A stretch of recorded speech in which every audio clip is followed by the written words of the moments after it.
الحمدللہ رب العالمین والصلاة والسلام علی سید المرسلین اما بعد فاعوذ باللہ من الشیطان الرجیم بسم اللہ الرحمن الرحیم۔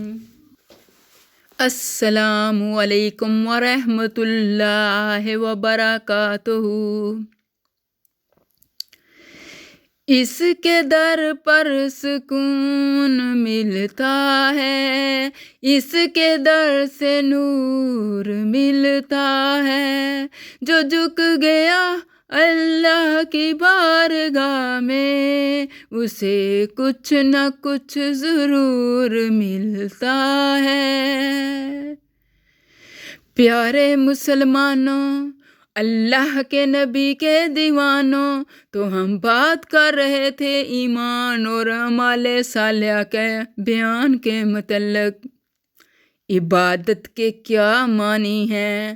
عبادت بندگی کرنے کو کہتے ہیں، جو بندگی کرے اسے عابد اور جس کی بندگی کی جائے اسے معبود کہتے ہیں۔ ہمارا سب کا سچا اور حقیقی معبود وہی ایک خدا ہے جس نے ہمیں اور ساری دنیا کو پیدا کیا ہے اور ہم سب اس کے بندے ہیں۔ اس نے ہمیں اپنی عبادت کا حکم دیا ہے، اس لیے ہمارے ذمہ عبادت کرنا فرض ہے۔ اللہ تعالیٰ نے اپنی کتاب قرآن مجید میں فرمایا ہے وَمَا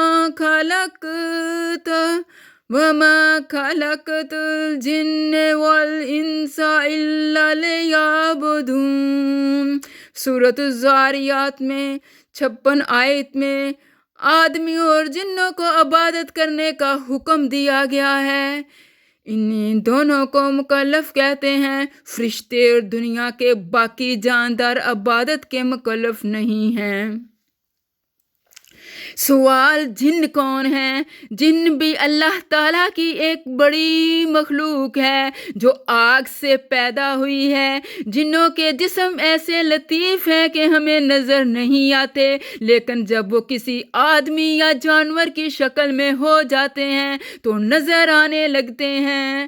اپنی شکل بدلنے اور آدمیوں اور جانوروں کی صورت میں ہو جانے کی اللہ تعالیٰ نے انہیں طاقت دی ہے۔ ان میں مرد بھی ہیں اور عورتیں بھی، ان کی اولاد بھی ہوتی ہے۔ عبادت کرنے کا طریقہ کیا ہے؟ عبادت کے بہت سے طریقے ہیں، جیسے نماز پڑھنا۔ سر جھکانے سے نمازیں ادا نہیں ہوتی، دل جھکانا پڑتا ہے عبادت کے لیے۔ سر جھکانے سے نمازیں ادا نہیں ہوتی، دل جھکانا پڑتا ہے عبادت کے لیے۔ روزہ رکھنا، زکوٰۃ دینا، حج کرنا، قربانی کرنا، اعتکاف کرنا، مخلوق کو نیک باتوں کی ہدایت کرنا، بری باتوں سے روکنا، ماں باپ اور استادوں اور بزرگوں کی عزت اور ادب کرنا، مسجد بنانا، مدرسہ جاری کرنا، علم دین پڑھنا، علم دین پڑھانا، علم دین پڑھنے والوں کی امداد کرنا، اللہ کی راہ میں دشمنوں سے لڑنا، غریبوں کی حاجت روائی کرنا، بھوکوں کو کھانا کھلانا، پیاسوں کو پانی پلانا،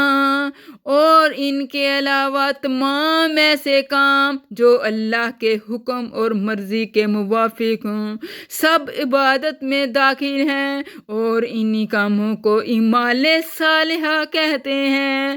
حقیقت تو یہ ہے، جب عبادت بوجھ سے سکون بن جاتی ہے، جب عبادت بوجھ سے سکون بن جاتی ہے، تب رب سے عشق ہوتا ہے، تب رب سے عشق ہوتا ہے۔ آئیے اللہ سے دعا کرتے ہیں، اللہ رب العالمین ہمیں قرآن و سنت کی سمجھ عطا کرے اور قرآن و سنت کے مطابق زندگی بسر کرنے کی توفیق دے، آمین۔ دنیا اور آخرت کی ہر بلائی کو ہماری طرف متوجہ کر دے، آمین۔ اے اللہ سیدھی راہ دکھا دے ہم کو، سچ مچ نیک بنا دے ہم کو، سچ مچ نیک بنا دے ہم کو، علم دولت عقل قوت ہنر اپنے پاس سے عطا کر، فکروں سے ہمیں آزاد کر، ربنا تقبل انت سمیع العلیم، فی ایمان اللہ۔